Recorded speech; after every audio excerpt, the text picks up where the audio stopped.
اللہ وبرکاتہ۔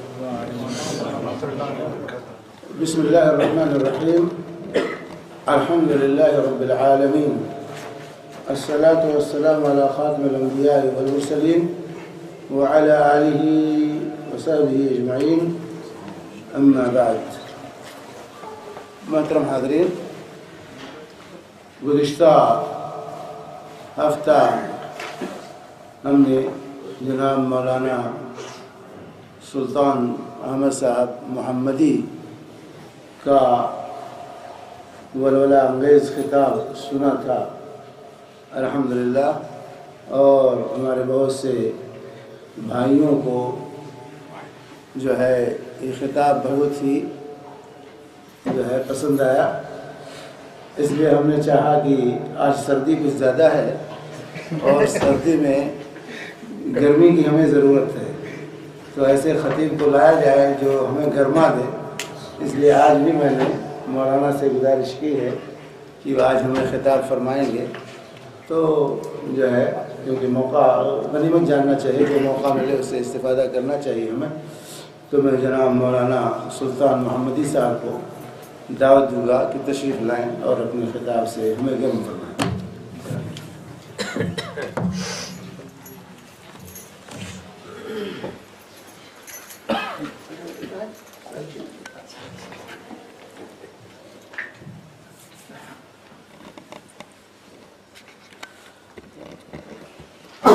الحمدللہ رب العالمین وبہ نستعین والصلاة والسلام علی رسولہ الامین نبینا محمد وعلی آلہ وصحبہ اجمعین، اما بعد،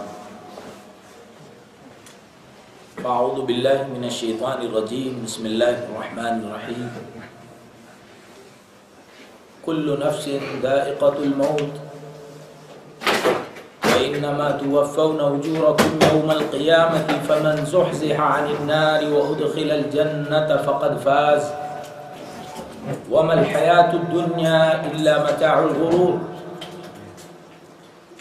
وعن أبي سعيد الخدري رضي الله تعالى عنه قال قال رسول الله صلى الله عليه وسلم إذا وضعت الجنازة فاحتملها الرجال على أعناقهم فإن كانت صالحة فقالت قدموني قدموني، وإن كانت غير صالحة فقالت يا ويلها أين يذهبون بها، رواه البخاری في کتاب الجنائز۔ سب سے پہلے ہر قسم کی تعریف، توصیف، بڑائی، بزرگی، کبریائی، عظمت و جلال، حمد و ثنا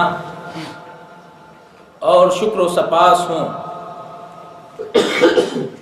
اس اللہ عظیم احد و صمد کی شان میں، جس نے آسمان کو بلندی، زمین کو وسعت، پہاڑوں کو ٹھہراؤ،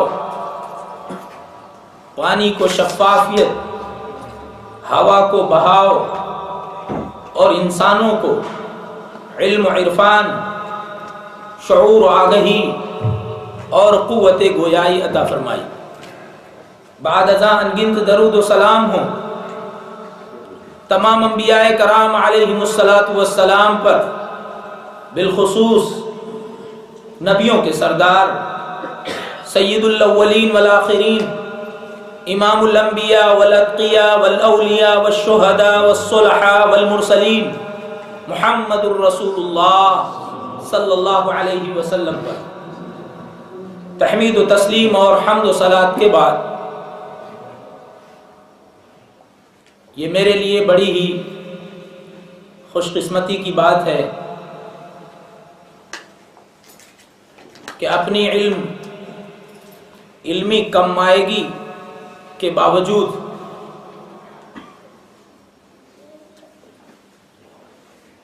علم، عمر، تجربات، عقل و دانش، فہم و فراست میں بہت بڑے ہونے کے باوجود بھی شیخ شمیم صاحب نے اپنا یہ ذری موقع مجھے عنایت کیا اللہ آپ کو اجر جزیل عطا فرمائے اور ہمیں حسن عمل کی توفیق عطا فرمائے۔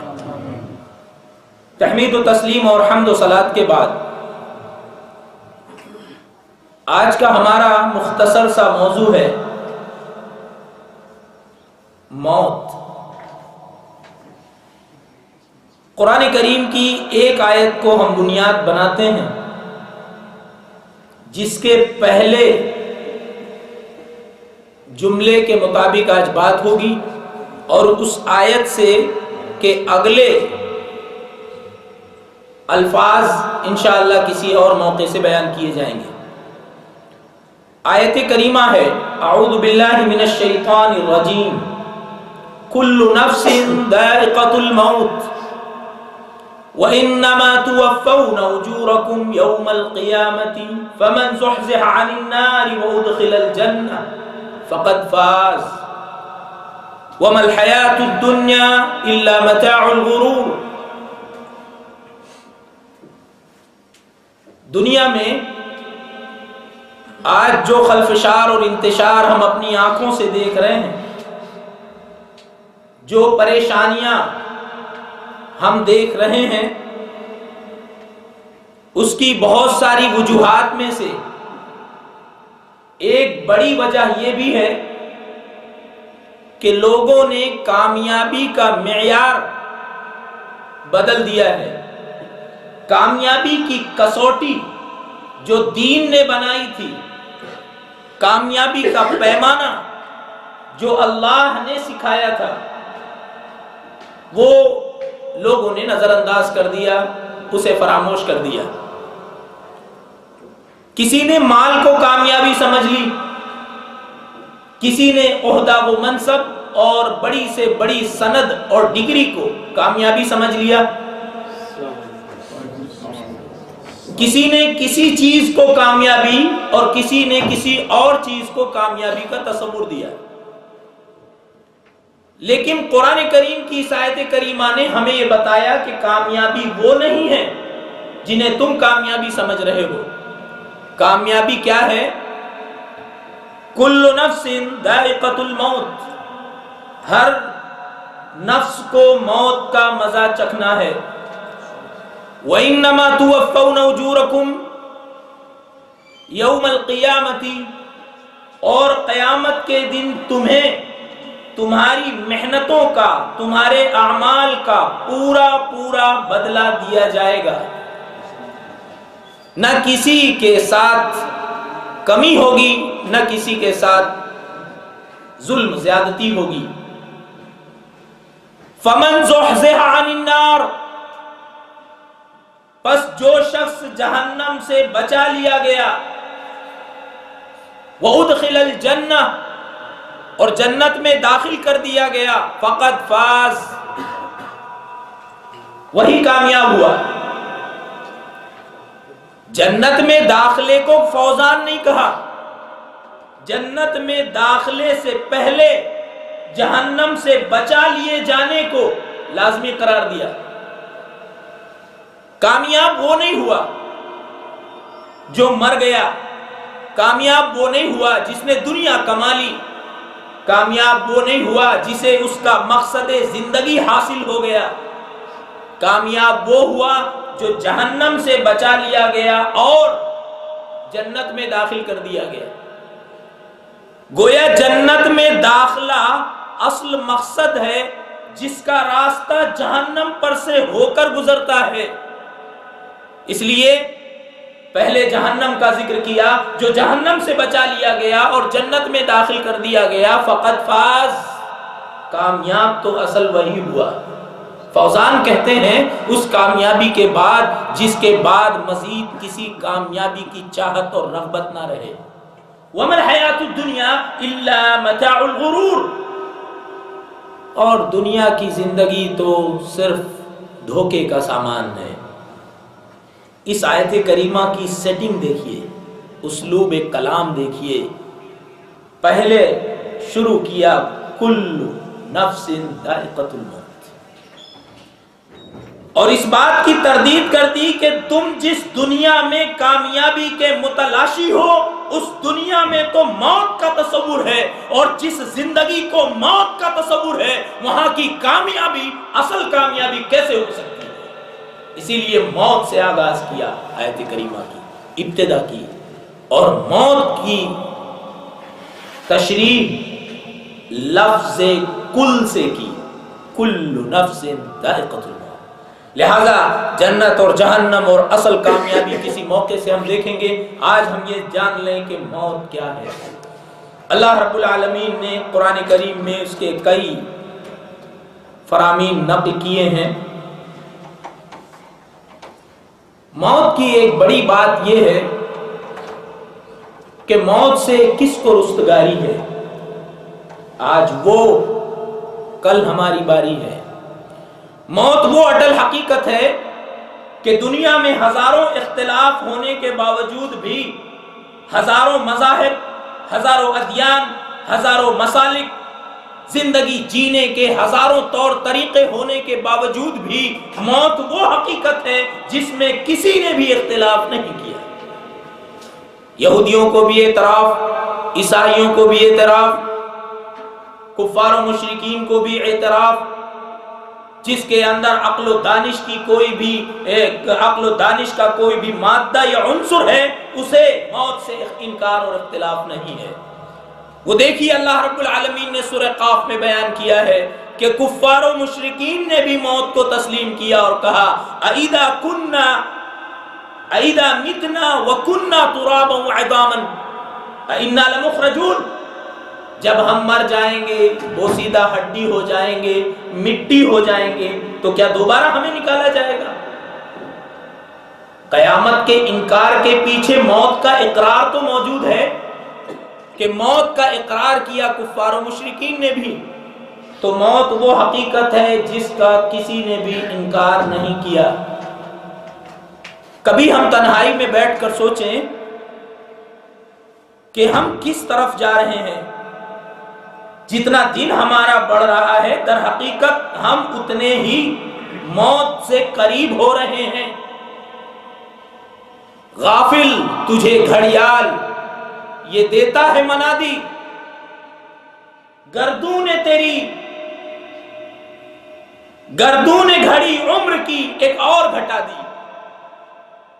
یہ مرور ایام، یہ گردش زمانہ، یہ انسان کو بتا رہے ہیں کہ وہ اپنی موت کے قریب سے قریب تر ہو رہا ہے۔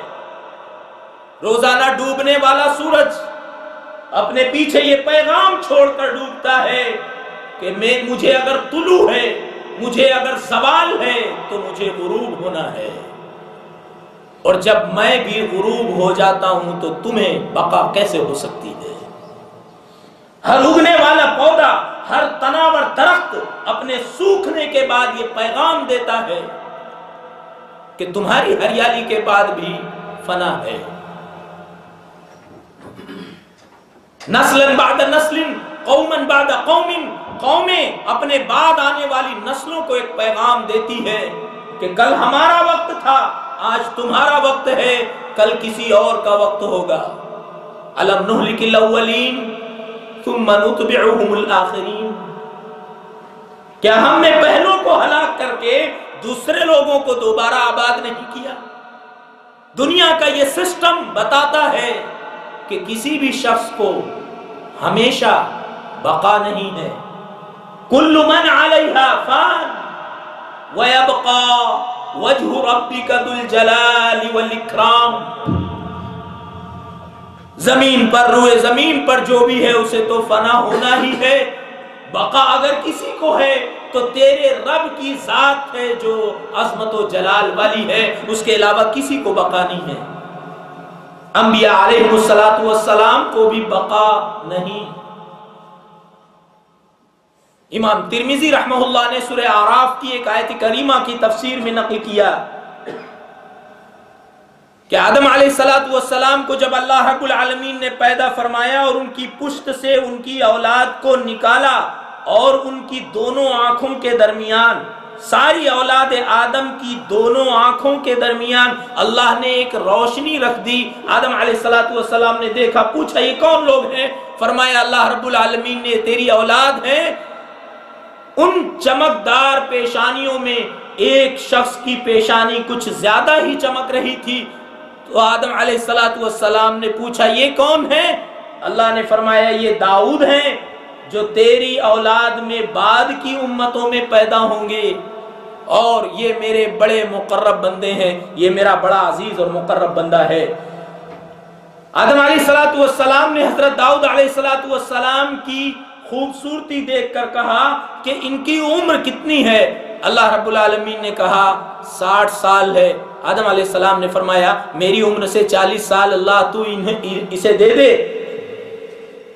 40 سال اللہ رب العالمین نے دے دی۔ جب آدم علیہ السلام کی موت کا وقت آیا تو ملک الموت سے آدم علیہ السلام نے کہا کیا تم بھول گئے کہ 40 سال میری عمر کے اور باقی ہیں؟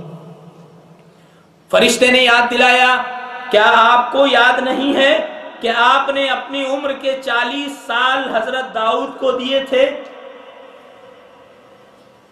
اللہ کے نبی صلی اللہ علیہ وسلم نے فرمایا آدم بھول گئے، انکار کیا، اس لیے انسان بھولتا ہے اور انکار کرتا ہے۔ معلوم یہ ہوا کہ آدم جو انسانوں کے باپ ابو البشر تھے، اللہ نے جن کو ذریعہ بنایا نسل انسانی کو اس دنیا میں آباد کرنے کا، انہیں بھی موت کے راستے سے گزرنا پڑا۔ وہ دیکھو سلیمان علیہ السلام کے بارے میں اللہ نے فرمایا غدوها شہر ورواحها شہر۔ جس زمانے میں ایروپلین نہیں تھے، ہوائی جہاز نہیں تھے، اس زمانے کی بات اللہ نے بیان کی ہے کہ صبح سے دوپہر تک اور 1 مہینے کی مسافت کا سفر سلیمان اس زمانے میں طے کیا کرتے تھے۔ اللہ نے وہ حکومت عطا کی تھی، ہوا پر وہ کنٹرول عطا کیا تھا۔ صبح سے دوپہر تک غدوها شہر ورواحها شہر، صبح میں دوپہر تک، دوپہر سے پہلے تک 1 مہینے کی مسافت کا سفر کر لیتے تھے، اور دوپہر سے شام تک 1 مہینے کی مسافت کا سفر کر لیتے تھے۔ گویا صبح سے شام تک حضرت سلیمان علیہ السلام 2 مہینوں کی دوری کا سفر آسانی سے کر لیتے تھے۔ یہ اس زمانے کی بات ہے جس زمانے میں سہولیات نہیں تھیں۔ سلیمان علیہ السلام کا تفصیلی ذکر اللہ نے اپنے کلام میں کیا ہے، لیکن فرمایا فَلَمَّا قَضَيْنَا عَلَيْهِ الْمَوْتَ مَا دَلَّهُمْ عَلَى مَوْتِهِ إِلَّا دَابَّةُ الْأَرْضِ تَأْكُلُ مِنْ سَأَتِهِ۔ ہم نے سلیمان علیہ السلام پر جب موت کا فیصلہ کیا تو ان کے نگرانی میں جو جن کام کر رہے تھے انہیں بھی پتہ نہیں چلا کہ سلیمان مر چکے ہیں، یہاں تک کہ جس لکڑی کے سہارے وہ اپنے شیش محل میں کھڑے تھے، جنوں کی نگرانی کر رہے تھے، اس لکڑی میں جب دیمک لگ گیا، اور لکڑی میں دیمک لگنے کی وجہ سے جب لکڑی ٹوٹ کر گری اور سلیمان گرے، فلما تبینت الجن، تب جا کر جنوں کو معلوم ہوا کہ ارے سلیمان تو باحیات نہیں ہے۔ لو كانوا يعلمون الغیب ما لبثوا في العذاب المہین، اگر جنوں کو پہلے سے معلوم ہوتا، اگر جن عالم الغیب ہوتے تو وہ پہلے سے جان لیتے اور ذلت کے اس عذاب میں مبتلا نہیں رہتے، مرنے کے بعد بھی ان کی تابعداری میں کام نہیں کر رہے ہوتے۔ تو یہاں یہ بھی واضح ہو گیا کہ سلیمان علیہ السلام کو بھی موت ہے۔ مختلف علماء نے ترغیب و ترہیب کی مختلف کتابوں میں ایک واقعہ نقل کیا ہے کہ سلیمان علیہ السلام کے وزیر نے ایک مرتبہ ایک اجنبی کو دیکھا تو پوچھا ان کے جانے کے بعد اپنے آقا سلیمان علیہ السلام سے من هذا الذي كان معك، یہ آدمی کون ہے جو آپ کے ساتھ بیٹھا تھا؟ سلیمان علیہ السلام نے کہا هو ملک الموت، وہ موت کا فرشتہ ہے۔ وزیر نے کہا ملک الموت، فما كان لي ان اجلس في مكان الذي جلس فيه ملك الموت، میں اس مجلس میں کیسے بیٹھ سکتا ہوں جہاں موت کے فرشتے کا آنا جانا ہے؟ آپ ہوا کو حکم دیں مجھے ہندوستان کی کسی شہر میں چھوڑ آئے۔ چنانچہ سلیمان علیہ السلام نے اپنے وزیر کی چاہت پوری کر دی، ہوا کو حکم ہوا ہندوستان کی کسی علاقے میں وزیر کو چھوڑ آئی۔ تھوڑی دیر بعد پھر ملک الموت آیا، موت کا فرشتہ آیا، سلیمان علیہ السلام کے مجلس میں وزیر کو نہ پا کر پوچھا این وزیرک، تمہارا وزیر کہاں ہے؟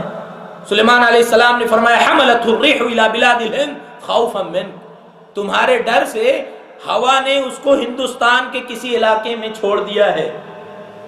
پوری تفصیل بتائی تو اس ملک الموت، موت کے فرشتے نے کہا سبحان اللہ لا یغیر الزمان ولا المکان، اللہ کی ذات پاک ہے، وہ کسی زمان اور مکان، کسی جگہ اور وقت میں کوئی تبدیلی نہیں کرتا۔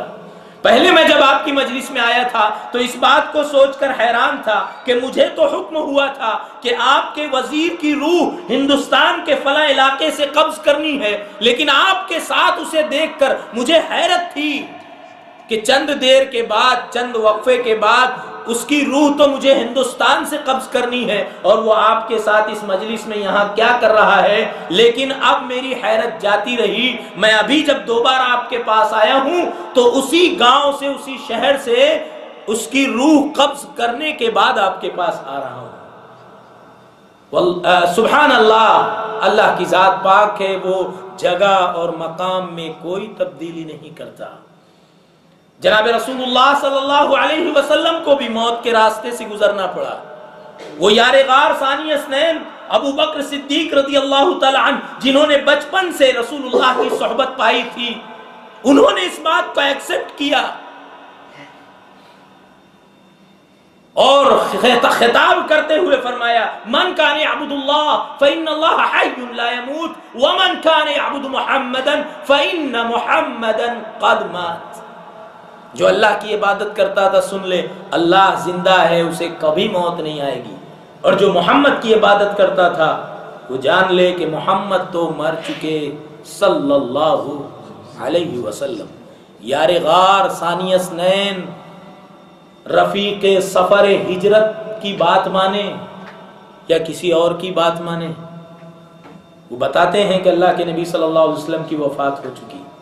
قرآن کریم میں اللہ رب العالمین نے بھی کئی انداز سے بیان کیا وَمَا جَعَلْنَا لِبَشَرٍ مِّن قَبْلِكَ الْخُلْدَ أَفَإِن مِّتَّ فَهُمُ الْخَالِدُونَ، ہم نے آپ سے پہلے کسی بھی انسان کو ہمیشگی عطا نہیں کی، اگر آپ کو مرنا ہے تو کیا یہ ہمیشہ رہنے والے؟ إِنَّكَ مَيِّتٌ وَإِنَّهُمْ مَيِّتُونَ، جیسے اور لوگوں کو موت آنی ہے آپ کو بھی اسی راستے سے موت سے گزرنا ہے۔ وَمَا مُحَمَّدٌ إِلَّا رَسُولٌ قَدْ خَلَتْ مِن قَبْلِهِ الرُّسُلُ۔ ان آیات میں اللہ رب العالمین نے اپنے رفیق خاص سید المرسلین محمد الرسول اللہ صلی اللہ علیہ وسلم کی بھی موت کا ذکر کیا ہے۔ تو انبیاء علیہ السلام کو بھی موت آنی ہے۔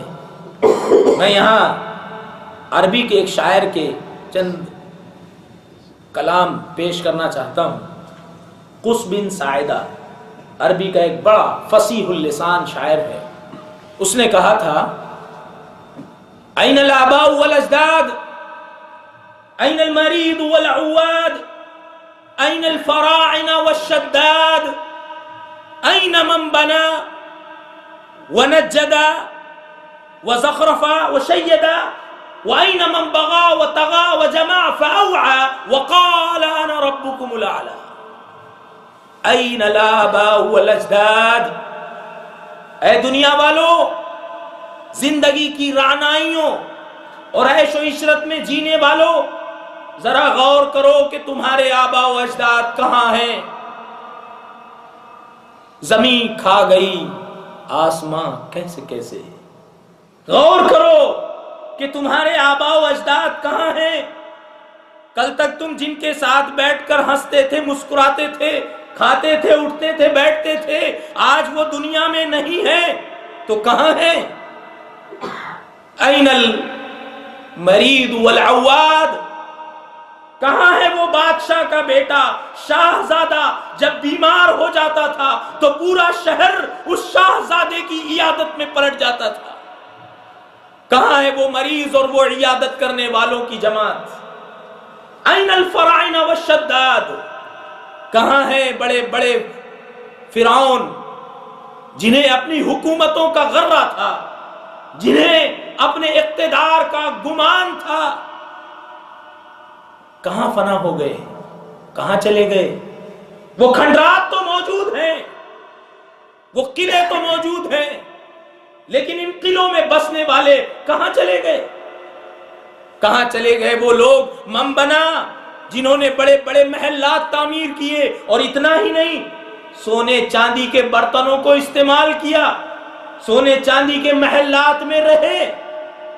کہاں ہے وہ لوگ جنہوں نے بغاوت اور سرکشی کی ساری حد پار کر دی؟ اور کہاں ہے وہ فرعون جس نے بغاوت میں اللہ کے خلاف اعلان کرتے ہوئے کہا انا ربکم الاعلی، اور ربوبیت کا دعویٰ کر دیا؟ جسے حیات پر گمان اتنا ہو کہ وہ ربوبیت اعلیٰ کا دعویٰ کر دے، وہ بھی موت سے نہیں بچ سکتا۔ سب ختم ہو گئے، ان کے واقعات، ان کے محلات، ان کی بڑی بڑی باتیں، ان کے بڑے بڑے دعوے اوراق گمگشتہ کی نظر ہو گئے، وہ قصہ پارینہ ہو گئے۔ اب ان کے نام تو باقی ہیں، ان کے کھنڈرات تو باقی ہیں، ان کے نشانات تو باقی ہیں، لیکن ان کا کوئی وجود نہیں ہے۔ کل میں سب آ گئے، کل نفس ذائقۃ الموت۔ ہر گھڑی ہماری عمر کی گھٹ رہی ہے، ہم ایسا سمجھتے ہیں کہ ہم بڑے ہو رہے ہیں، حقیقت یہ ہے کہ ہم چھوٹے ہو رہے ہیں۔ کچھ دیر کے لیے ہم غور کریں، اگر اللہ نے ہماری تقدیر میں عمر 60 سال لکھی ہے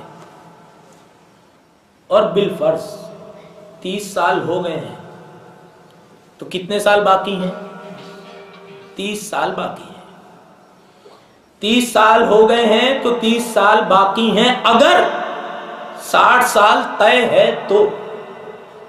جو 30 سال باقی ہیں ان میں 15 سال رات ہوگی اور 15 سال دن کا اجالا ہوگا۔ 30 سال اگر دنیا میں ابھی ہمیں رہنا ہے تو آدھی زندگی رات ہوگی، آدھی زندگی دن کا اجالا ہوگا، گویا 15 سال رات ہوگی، 15 سال دن ہوگا۔ 30 سال ہیں بھی تو اجالے کے 15 سال ہیں۔ رات میں سونا انسان کی فطری اور طبعی ضرورت ہے، اور دن میں معاش لازمی شے ہے۔ ہم آخرت کی تیاری کب کریں گے؟ وقت کتنا کم ہے اور ہم کتنے بے فکر ہیں۔ موت سے آج مسلمان سب سے زیادہ چوکنا ہونا چاہیے تھا، لیکن سب سے زیادہ غافل مسلمان ہے۔ عجب یہ ہے کہ موت کی کوئی تاریخ اور کوئی لمحہ طے بھی نہیں ہے، تو غفلت کا یہ عالم ہے۔ اگر موت کی تاریخ اور وقت متعین ہوتا تو غفلت کا کیا عالم ہوتا، ہم اندازہ کر سکتے ہیں۔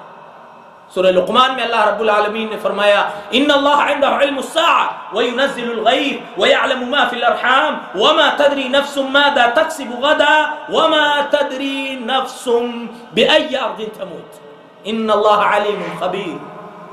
5 چیزیں اللہ نے اپنے پاس رکھی ہے، ان میں سے کسی چیز کو کسی بھی نبی سے شیئر نہیں کیا، کسی کو شریک نہیں کیا، کسی کو ان 5 چیزوں میں اللہ نے اپنا ساجھی اور پارٹنر نہیں بنایا۔ عنده علم الساعہ، قیامت کس دن اور کب واقع ہوگی، صحیح تاریخی علم اللہ کو ہے۔ وَيُنَزِّلُ الْغَيْثَ، بارش کہاں کتنی برسانی ہے اللہ جانتا ہے، ہوگی کہ نہیں ہوگی۔ وَيُنَزِّلُ الْغَيْثَ وَيَعْلَمُ مَا فِي الْأَرْحَامِ، رحم مادر میں کیا ہے، ماں کے بطن میں کیا ہے۔ سائنس نے ایک کھوکھلا دعویٰ کر دیا، ہمیں بھی تو معلوم ہے، سونوگرافی کے ذریعے اور دوسرے ذرائع کے ذریعے ہمیں بھی معلوم ہے کہ وہ میل ہے کہ فیمیل ہے۔ اللہ نے یہ نہیں کہا، اللہ کا علم اتنا ناقص نہیں ہے۔ اللہ کے کہنے کا مطلب یہ ہے وہ جانتا ہے کہ رحم مادر میں موحد ہے کہ مشرک ہے، جنتی ہے کہ جہنمی ہے۔ وَيَعْلَمُ مَا فِي الْأَرْحَامِ وما تدری نفس ماذا تکسب غدا، کل کیا عمل کرے گا، نیکی کرے گا کہ برائی کرے گا، اللہ کو معلوم ہے۔ اور اللہ ہی جانتا ہے اور کوئی نہیں جانتا کہ وہ کس زمین پر مرے گا۔ ہندوستان کے کسی گاؤں میں پیدا ہوا تھا اور خلیج کے کسی شہر میں وفات ہوئی۔ بڑے منصوبے تھے، بڑی پلاننگ تھی، بڑی وصیتیں تھیں، میری نماز جنازہ فلاں ابن فلاں پڑھائے گا، لیکن کیا خبر تھی وہ میری موت سے 30 سال پہلے مر جائے گا۔ کیا خبر تھی کہ کسی جنگل میں موت ہوگی، کیا گارنٹی تھی کہ کسی حادثے میں موت ہوگی۔ تو موت ان چیزوں میں سے ہے جس کی تاریخ اور وقت کا کسی کو علم نہیں ہے، اس کے باوجود موت سے اتنی غفلت۔ امام مالک رحمہ اللہ نے ایک مرتبہ خواب دیکھا، خواب میں دیکھا ملک الموت کو، موت کے فرشتے کو، تو پوچھا بتا دو میری عمر کتنی ہے۔ کسی کے خواب میں ملک الموت آ جائے اس کے خوش نصیبی ہے۔ حضرت امام مالک رحمہ اللہ نے پوچھا کہ میری عمر کتنی ہے، ملک الموت نے اشارہ کیا۔ پریشان ہو گئے، 5 سال 5 مہینے 5 ہفتے 5 دن 5 گھنٹے، لیکن ابھی کوئی جواب آتا اس سے پہلے امام مالک کی آنکھ کھل گئی۔ اپنے استاد گرامی محمد بن سیرین رحمہ اللہ سے دریافت کیا، بڑے پرہیزگار اور بڑے صاحب علم محمد ابن سیرین رحمہ اللہ تھے۔ پوچھا کہ اس خواب کی تعبیر کیا ہے؟ محمد ابن سیرین رحمہ اللہ نے فرمایا 5 انگلیوں کے اشارے سے مراد 5 سال 5 مہینے 5 دن اور 5 ہفتے نہیں ہے، 5 کے اشارے سے مراد تمہاری موت کا علم ان 5 چیزوں میں سے ہے جنہیں اللہ کے سوا کوئی نہیں جانتا، جن کا علم اللہ کے پاس ہے۔ ہماری موت کس وقت ہوگی ہمیں کوئی خبر نہیں۔ موت کے آنے سے پہلے کچھ نقشہ اللہ نے اپنے کلام میں پیش کیا ہے موت کا۔ فرمان ہے اعوذ باللہ من الشیطان الرجیم وجاءت سکرۃ الموت بالحق ذلک ما کنت منہ تحید، اور موت کی گھبراہٹ کا وقت آن پڑا، موت کی گھبراہٹ کا لمحہ آ گیا۔ سکرۃ الموت بالحق ذلک ما کنت منہ تحید، یہ وہی مرحلہ ہے، یہ وہی وقت ہے جس سے تو بدکتا پھرتا تھا، جس کا تجھے انکار تھا، زبان قال سے اور زبان حال سے جس سے تو بھاگتا تھا، وہ وقت آ گیا۔ 30 پوتے اور پوتیاں باہر ہیں، بہویں ہیں، جوان بیٹے ہیں، کاروبار پھیلا ہوا ہے، اپنے کمرے میں اکیلا سویا تھا، کیا خبر تھی کہ اب کسی سے ملاقات نہیں ہوگی۔ اچانک ہونٹ لرزنے لگے، ہاتھ میں کپکپاہٹ طاری ہو گئی، کبھی ہاتھ خود بخود اٹھ کر کے کسی دوری کی طرف جانے لگا، کبھی واپس آتا۔ خبر نہیں تھی کہ یہ کیا کیفیت ہے، میں نے تو کبھی تصور نہیں کیا تھا کہ میرے ساتھ یہ کچھ ہونا ہے۔ ایسا لگتا ہے کہ کمر سے میرے دونوں پیر اٹھ کر آئیں گے اور میرے چہرے کو ماریں گے، کبھی ایسا لگتا ہے کہ یہ چھت میرے جسم پر گر پڑے گا، کبھی ایسا لگتا ہے کہ زمین ہل رہی ہے۔ یہ کیسی گھبراہٹ ہے، کبھی میں نے پہلے تصور نہیں کیا تھا۔ یہ اچانک کیا ہونے لگا مجھے، آواز نکالتا ہوں تو آواز نہیں نکلتی، ارے کوئی میرا ہے، میرا پرسان حال ہے، میں کتنا بڑا، میں فلاں ابن فلاں ہوں، ارے میرا کوئی بھی سہارا بننے والا ہے۔ یہ وہی مرحلہ ہے جس کے بارے میں کبھی سوچا بھی نہیں تھا۔ وجاءت سکرۃ الموت بالحق ذلک ما کنت منہ تحید، اللہ نے تو بیان کر دیا۔ دیکھیے دوسری جگہ فرمایا اعوذ باللہ من الشیطان الرجیم کلا اذا بلغت التراقی وقیل من راق وظن انہ الفراق والتفت الساق بالساق الى ربک یومئذ المساق. ہرگز نہیں. بات ایسی نہیں ہے کہ ہم نے پہلے کچھ بتایا نہیں، سسپینس میں رکھا، چھپا کر رکھا، اچانک یہ کیفیت طاری ہو گئی. نہیں، بات تو واضح تھی. اذا بلغت التراقیہ، جب سانس نرکھرے کو پہنچی، وقیل من راق، فرشتوں نے پوچھا ہے کوئی بچانے والا؟ یقین ہو گیا کہ اب کوئی بچا نہیں سکتا. پسلیاں ایک دوسرے میں ملنے لگی. وظن انہ الفراق، اور سمجھ گیا اب کوئی دوا کام نہیں کرے گی. ڈاکٹر اقبال نے کہا تھا، آنکھوں سے تو نے اپنے کتنے جنازے دیکھے، ہاتھوں سے تو نے اپنے دفنائے کتنے مردے، انجام سے تو اپنے کیوں اتنا بے خبر ہے دنیا کے اے مسافر، منزل تیری قبر ہے. سب کچھ پہلے واضح کر دیا گیا. اور دو چار آیتیں عرض کرنا چاہتا ہوں. اللہ رب العالمین نے سورہ المومنون میں کہا، حَتَّى إِذَا جَاءَ أَحَدَهُمُ الْمَوْتُ قَالَ رَبِّ ارْجِعُونِ لَعَلِّي أَعْمَلُ صَالِحًا فِيمَا تَرَكْتُ كَلَّا إِنَّهَا كَلِمَةٌ هُوَ قَائِلُهَا وَمِنْ وَرَائِهِمْ بَرْزَخٌ إِلَى يَوْمِ يُبْعَثُونَ.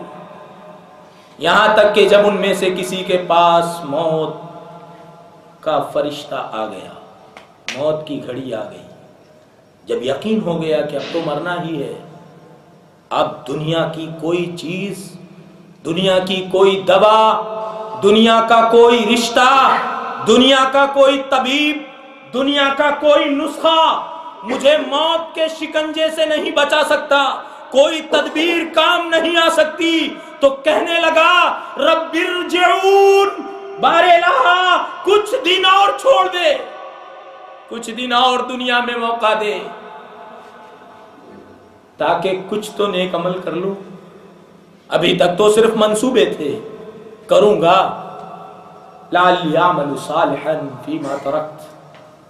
مجھے تو معلوم نہیں تھا کہ اتنا جلدی میں مرنے والا ہوں. جو مجھ سے رہ گیا میں وہ کر لوں، اتنا موقع دے دے. کلا انہا کلمۃ ہوا قائلھا، فرمان ہوگا ہرگز نہیں، یہ صرف کہنے والے کی بات ہے، کہنے کا ایک جملہ ہے. اس کا کیا مطلب ہے؟ اس کا مطلب یہ ہے فَإِذَا جَاءَ أَجَلُهُمْ لَا يَسْتَأْخِرُونَ سَاعَةً وَلَا يَسْتَقْدِمُونَ.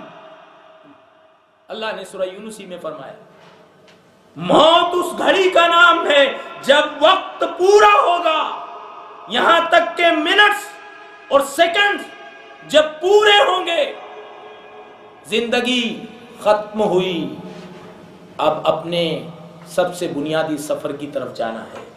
تو ایک ساعہ بھی آگے اور پیچھے نہیں ہوگی. ساعہ کا عرف عام میں ترجمہ گھنٹہ کیا جاتا ہے. یہاں ساعہ کا مفہوم کیا ہے؟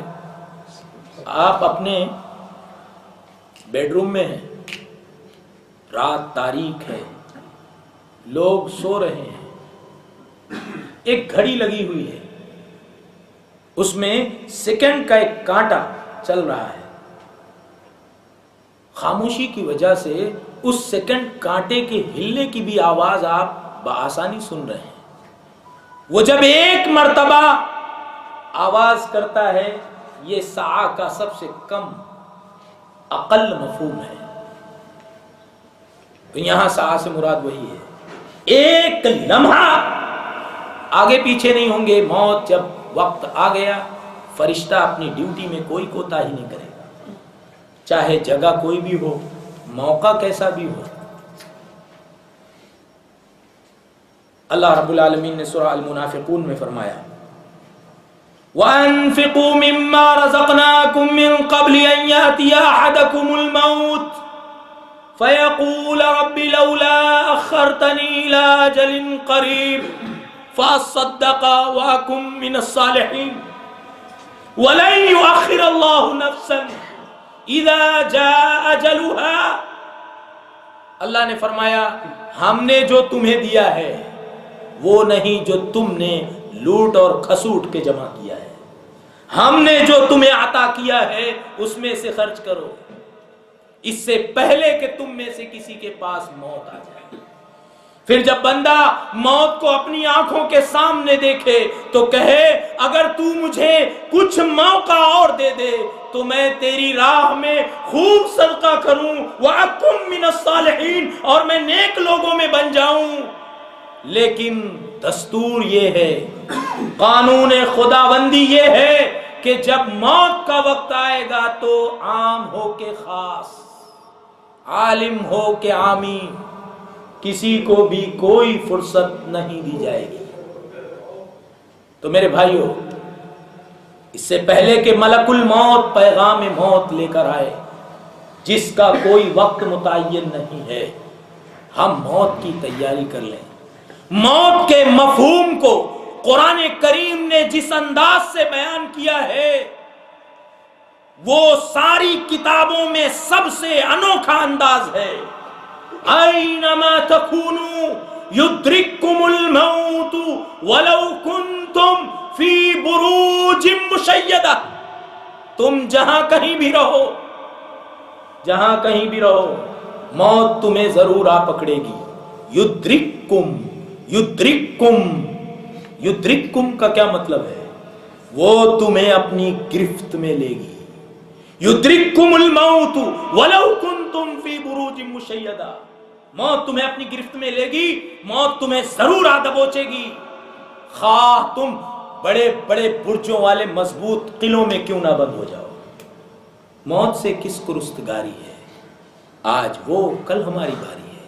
مسلم سماج میں جب کسی کی موت ہوتی ہے اور لوگ جنازہ لے کر چلتے ہیں تو وہ جنازہ تمام لوگوں کے لیے ایک میسج ہے، پیغام ہے کہ میں تو چلا، تمہیں یہ پیغام دے کر کہ اب تم اپنی تیاری کرو، میں جس جگہ جا رہا ہوں وہاں تمہیں بھی پہنچنا ہے۔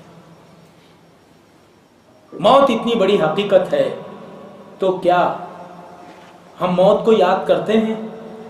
دیکھیے موت کی یاد دہانی کے بارے میں جناب رسول اللہ صلی اللہ علیہ وسلم نے کیا فرمایا۔ حضرت ابو ہریرہ رضی اللہ تعالی عنہ سے مروی ہے، جناب رسول اللہ صلی اللہ علیہ وسلم نے فرمایا اکثروا ذکر حازم اللذات الموت۔ شیخ ابن ماجہ رحمہ اللہ نے اس روایت کو نقل فرمایا، زیادہ سے زیادہ موت کی اس گھڑی کو یاد کرو جو لذتوں کو کاٹ کر رکھ دے گی، منصوبے دھرے کی دھرے رہ جائیں گے، پلاننگ سب ختم ہو جائے گی اور پھر اللہ کا بلاوا آ جائے گا۔ اس سب سے سیریس موقع کو سب سے زیادہ یاد کرو، اکثروا ذکر حازم اللذات الموت۔ عبداللہ ابن عمر رضی اللہ عنہما روایت کرتے ہیں کہ جاء رجل الى رسول اللہ صلی اللہ علیہ وسلم، وفي روایہ جاء رجل من الانصار فسلم على النبي صلی اللہ علیہ وسلم وقال یا رسول اللہ ای المؤمنین افضل؟ فقال رسول اللہ صلی اللہ علیہ وسلم احسنهم خلقا، فقال وَأَيُّ الْمُؤْمِنِينَ أَكْيَسْ يَا رسول اللہ؟ فقال رسول اللہ صلی اللہ علیہ وسلم أكثرهم ذكرا للموت واستعدادا لما بعد الموت، أولئك الأكياس ذهبوا بشرف الدنيا وكرام الآخرة۔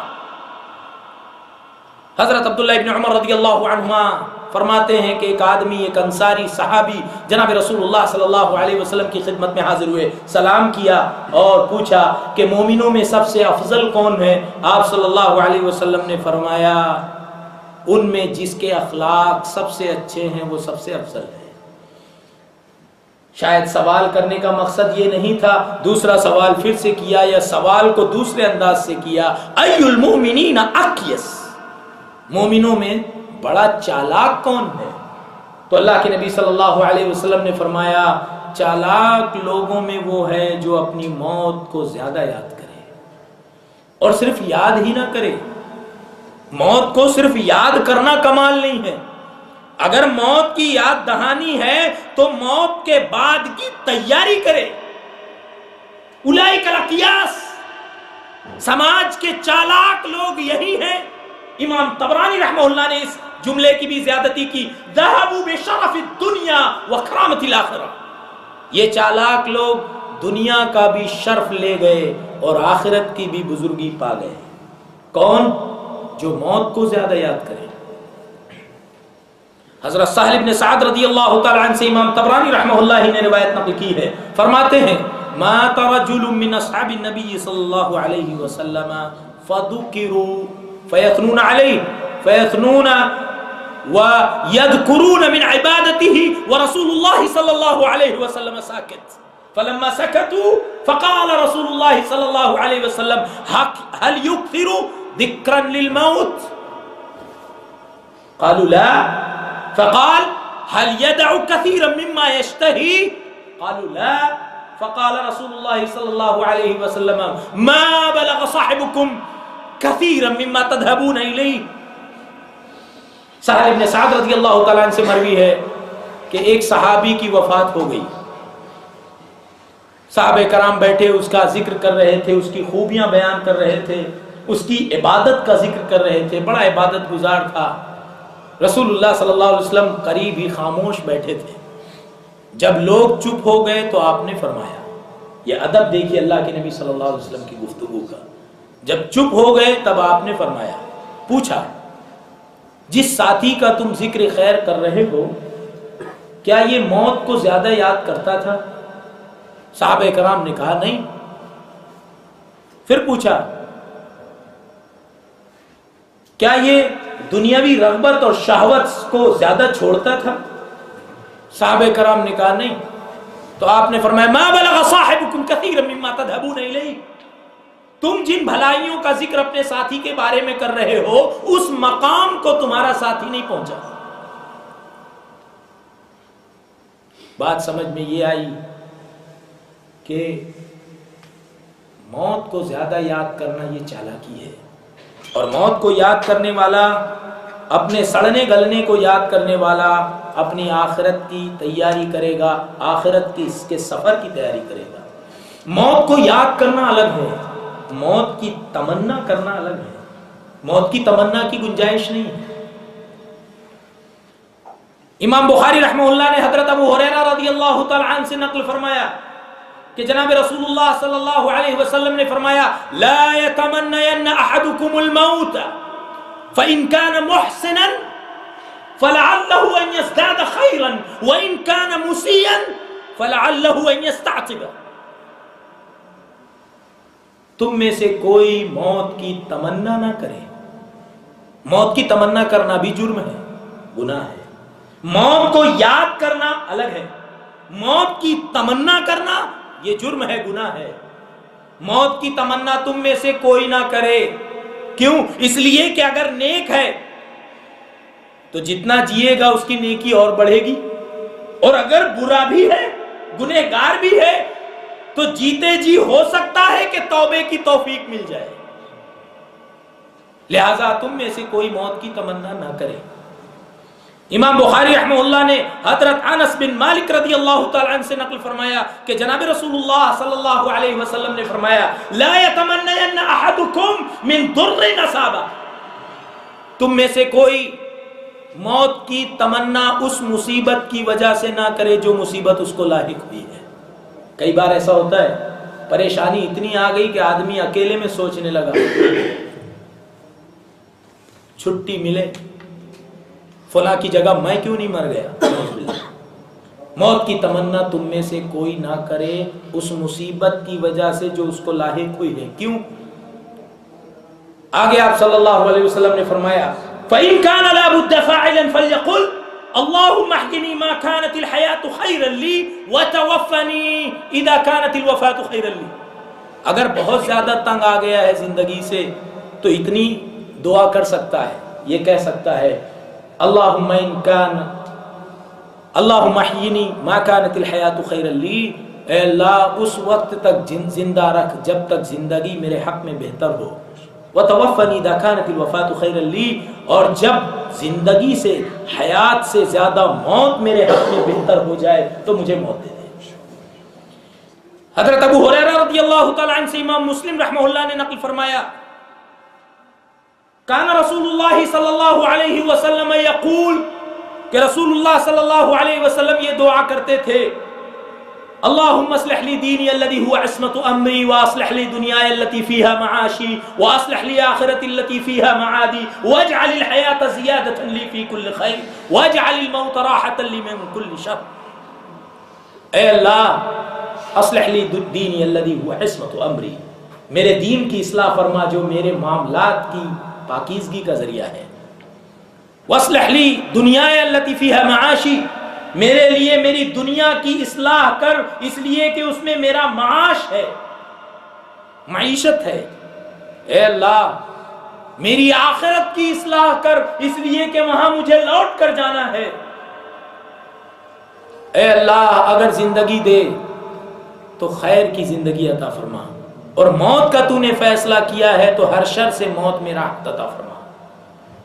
کسی کو دعا کرنی ہے تو وہ دعا کرے جو جناب رسول اللہ صلی اللہ علیہ وسلم دعا کرتے تھے, اور سکرات سے موت سے کسی کو رستگاری نہیں ہے. شیخ ابن ماجہ رحمہ اللہ نے کتاب الجنائز میں حضرت انس ابن مالک رضی اللہ تعالی عنہ سے روایت نقل کی ہے لما وجد رسول اللہ صلی اللہ علیہ وسلم ما وجد قالت فاطمة ابنة محمد رضی اللہ عنہ وكرب أبتاه, فقال رسول الله صلى الله عليه وسلم لا كرب على أبيك بعد اليوم إنه قد حضر من أبيك ليس بطارق منه أحدا أبدا الموافاة يوم القيامة.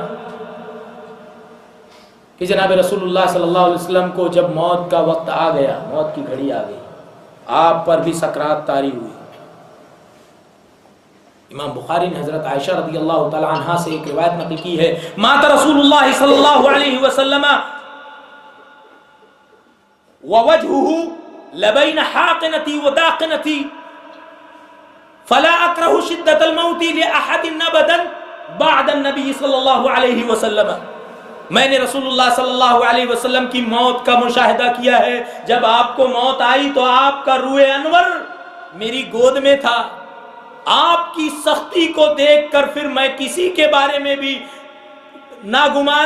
بدگمانی نہیں کرتی, ناپسندیدگی کا اظہار نہیں کرتی کہ موت کی فلاں سختی اس پر آئی ہے, کیونکہ میں نے اپنی آنکھوں سے جناب رسول اللہ صلی اللہ علیہ وسلم کی موت کو دیکھا ہے. آپ کبھی اپنا ہاتھ چہرے پر پھیرتے, پھر کبھی پانی لیتے, پانی سے ہاتھ گیلا کر کے چہرے پر پھیرتے, کبھی چادر اوڑھ لیتے, کبھی گھبراہٹ کی وجہ سے چادر ہٹا دیتے. آپ پر جو کیفیت میں نے دیکھی ہے کسی کی موت سے مجھے ناپسندیدگی نہیں ہوتی. انس بن مالک رضی اللہ تعالیٰ عنہ فرماتے ہیں کہ رسول اللہ صلی اللہ علیہ وسلم پر جب موت کی کیفیت طاری ہوئی تو فاطمہ بنت محمد رضی اللہ عنہا آپ کی لخت جگر نے کہا واہ کرب ابتا, ہائے میرے باپ کی تکلیف کا کیا کہنا. تو اللہ کے نبی علیہ السلام نے کہا لا کرب علی ابیک بعد اليوم, اے میری بچی, اے میری لخت جگر, تیرے باپ پر آج کے بعد کوئی تکلیف نہیں آنی ہے. انہ قد حضر من ابیک لیس بطارق منہ احدا, آج تیرے باپ پر وہ تکلیف آئی ہے جس سے کسی کو بھی نجات نہیں ہے. اللہ کے نبی کا اس راستے سے گزرنا ضروری ہے تو ہما شما کی حیثیت ہی کیا ہے, ہماری اوقات ہی کیا ہے. چالاکی یہ ہے کہ ہم موت کی تیاری کریں, یاد کریں. موت کو یاد کرنے کا بڑا آسان ذریعہ ہے کہ ہم قبرستان جائیں. اللہ کے نبی صلی اللہ علیہ وسلم نے فرمایا کنت نہیتکم عن زیارت القبور الا فزورها فانها تذکر الاخرہ وتدہت الدنیا. میں نے پہلے تمہیں منع کیا تھا قبرستان مت جایا کرو, لیکن اب تم مضبوط عقیدے کے مسلمان ہو چکے ہو, قبرستان جانے سے اب تمہارے عقیدے میں کوئی فرق نہیں پڑے گا، زیادہ سے زیادہ قبرستان جاؤ۔ کیوں؟ قبروں کی ویرانی دیکھ کر تمہیں اپنی قبر یاد آئے گی، اپنی موت یاد آئے گی۔ دیکھیے امام بخاری امام مسلم رحمہ اللہ نے متفق علیہ روایت انس بن مالک رضی اللہ تعالی عنہ سے نقل کی ہے، جناب رسول اللہ صلی اللہ علیہ وسلم نے فرمایا یتبع المیت ثلاث یرجع اثنان ویبقى واحد یرجع اہلہ ومالہ ویبقى عملہ۔ میت کے ساتھ جنازے کے ساتھ تین چیزیں جاتی ہیں، دو چیزیں قبر سے واپس ہو جاتی ہیں، ایک چیز قبر کی تاریکی میں جاتی ہے۔ جنازہ اٹھا، گھر والے اٹھائے، گھر والے بھی ساتھ میں ہیں، سگے بیٹے ساتھ میں ہیں، بھتیجے ساتھ میں ہیں، خاندان کے افراد اتنے ہیں کہ انہی لوگوں کا ایک بڑا مجمع ہے، مال و دولت بھی ہے۔ کیسے؟ لوگوں کی زبان پر ان کے تذکرے ہیں، فلاں کمپنی کا مالک ہے، فلاں پراپرٹی اسی کی ہے، اس نے اتنی جائیداد چھوڑی ہے، ان کے بچوں کا کیا؟ کوئی فکر کی بات نہیں ہے۔ لوگوں کی زبان پر اس کی پراپرٹی کے تذکرے بھی جنازے کے ساتھ ساتھ قبرستان جا رہے ہیں اور عمل بھی جا رہا ہے۔ لیکن قبر میں جب بندے کو اتارا گیا تو پراپرٹی بھی واپس ہو گئی اور گھر والے بھی واپس آ گئے، سگے بیٹے بھی واپس ہو گئے۔ کسی شاعر نے کہا تھا، کہا احباب نے یہ دفن کے وقت کیوں کر وہاں کے حال جانے، لحد تک آپ کی تعظیم کر دی، اب آگے آپ کے اعمال جانے۔ سگے بیٹے دفنا کر آ گئے۔ میرے بھائیوں، بارش کا موسم ہو، سردی کا موسم ہو، سخت گرمی ہو، دن ہو کہ رات ہو، ایک باڈی کو زیادہ دیر آپ کے اہل خانہ اپنے گھر میں رکھنا پسند نہیں کرتے۔ ہمارے اہل و عیال، ہمارے سگے، جن کی خوشی کے لیے ہم نے آخرت کو داؤ پر لگا دیا، جن کی خوشی کے لیے ہم نے اللہ کی ناراضگی مول لی ہے، یہ ہمارے سگے اپنے گھر میں بھی ہمیں برداشت نہیں کریں گے۔ انہیں ہماری پراپرٹی سے محبت ہے، انہیں ہماری چلتی ہوئی سانس سے محبت ہے، انہیں ہماری اچھائیوں سے محبت ہے، ہماری حیات، ہماری زندگی سے ان کو پیار ہے۔ مرنے کے بعد کوئی کسی کا نہیں۔ کلا، اللہ نے فرمایا ہرگز نہیں۔ تحبون المال حبا جما، تم مال اتنا پسند کرتے ہو کہ گھر لوٹتے ہی پراپرٹی کے حصے ہو گئے، مرنے والے کے قرض کی ادائیگی بھی بھول گئے، مرنے والے کی وصیت کا نفاذ بھی بھول گئے، مال کھا گئے، تقسیم کر لیے۔ یہ گھر والے، یہ بچے، اگر ہم ان کے لیے آخرت کو داؤ پر لگاتے ہیں تو ہم چالاک نہیں ہیں۔ اللہ نے فرمایا یا ایھا الذین آمنوا لا تلھکم اموالکم ولا اولادکم عن ذکر اللہ ومن یفعل ذلک فاولئک هم الخاسرون۔ اے وہ لوگوں جو ایمان لے آئے، خبردار، مال اور اولاد تمہیں اللہ کے ذکر سے دور نہ کریں۔ اگر کوئی ایسا کرتا ہے تو وہ گھاٹا اٹھانے والا ہے۔ صرف عمل قبر کی تاریکی میں قبر میں جائے گا۔ چند باتیں اور عرض کر کے میں اپنی بات ختم کروں۔ امام بخاری رحمہ اللہ نے کتاب الجنائز میں حضرت ابو سعید خدری رضی اللہ تعالی عنہ سے روایت نقل کی ہے، جناب رسول اللہ صلی اللہ علیہ وسلم نے فرمایا اذا وضعت الجنازۃ فاحتملها الرجال على اعناقهم۔ جب جنازہ تیار ہو گیا، کچھ دیر کے لیے ہم غور کریں، اس جنازے میں ہم ہوں، پورا معاشرہ ہمیں تیار کر رہا ہے، جنازہ تیار ہو گیا، فاحتملها الرجال على اعناقهم، سماج کا کتنا بھی بڑا لیڈر تھا، کتنا بھی بڑا آدمی تھا، تیاری تو کرنی ہی ہے، تجہیز و تدفین تو کرنی ہی ہے۔ جنازہ تیار ہو گیا، فاحتملها الرجال على اعناقهم، آدمی اپنے کندھوں پر لے کر چلے، اگر نیک ہے تو وہ یعنی اس کی روح کہتی ہے قدمونی قدمونی، مجھے جلدی لے چلو، مجھے جلدی لے چلو۔ جو انسان نیک ہو اسے موت سے ڈر نہیں لگتا۔ نیکی سے مراد کیا ہے؟ صحیح معنوں میں اللہ اور بندوں کا حق ادا کرے تو موت سے گھبراتا نہیں۔ اور جو گھبراہٹ موت کی طاری ہوگی، سکرات، وہ الگ ہے۔ اگر نیک ہے تو کہتا ہے جلدی لے چلو، وقت کیوں ضائع کر رہے ہو؟ لہذا کوئی نیک آدمی یا کوئی بھی مومن مر جائے تو اس کی تدفین میں دیر نہیں کرنی چاہیے۔ اور اگر نیک نہیں ہے تو کہتا ہے یا ویلھا این یذھبون بھا، ہائے افسوس یہ مجھے کہاں لے جا رہے ہیں۔ تو اس سے پہلے کہ وہ گھڑی آئے ہم تیاری کر لیں۔ شیخ ابن ماجہ رحمہ اللہ نے کتاب الزہد میں حضرت ابو ذر غفاری رضی اللہ تعالی عنہ سے نقل فرمایا کہ جناب رسول اللہ صلی اللہ علیہ وسلم نے فرمایا انی ارى ما لا ترون وانی اسمع ما لا تسمعون لو تعلمون ما اعلم لضحكتم قليلا ولبقيتم كثيرا وما تلذذتم بالنساء على الفرشات ولخرجتم الى الصعودات تجأرون الى الله تبارك وتعالى وقال ابو ذر رضی اللہ تعالی عنہ والله لوددت انی کنت شجرۃ تعضد۔ جناب رسول اللہ صلی اللہ علیہ وسلم نے فرمایا میں جو دیکھ رہا ہوں تم اگر دیکھ لو، تم نہیں دیکھ رہے ہو۔ قبر کی حقیقت کیا ہے، آخرت کی حقیقت کیا ہے، میں جو سن رہا ہوں وہ تم نہیں سن رہے۔ اگر تم حقیقت جان لو کہ موت کے بعد کے مراحل کیا ہیں تو اللہ کے نبی نے فرمایا اپنے بستروں پر بیویوں سے لذت لینا چھوڑ دو گے۔ وَلَخَرَجْتُمْ إِلَى الصَّعُودَاتِ، اپنی بلڈنگیں، اپنے مکانات کو لات مار کے میدانوں میں نکل جاؤ گے۔ تَجَرُونَ إِلَى اللَّهِ تَبَارَكَ وَتَعَالَى، تم اللہ سے پناہ مانگو گے۔ یہ حدیث بیان کرنے کے بعد ابو ذر غفاری رضی اللہ تعالیٰ عنہ فرمایا کاش کہ میں کوئی درخت ہوتا جسے کاٹ دیا جاتا، مرنے کے بعد حساب نہیں لیا جاتا۔ انشاءاللہ کسی موقع سے قبر کی کے حالات آپ کے سامنے بیان کیے جائیں گے، لیکن میں یہاں یہ کہنا چاہتا ہوں موت کو کوئی نظر انداز نہیں کر سکتا۔ ایک ایسی اٹل حقیقت ہے جس سے ہر عام و خاص بچ نہیں سکتا۔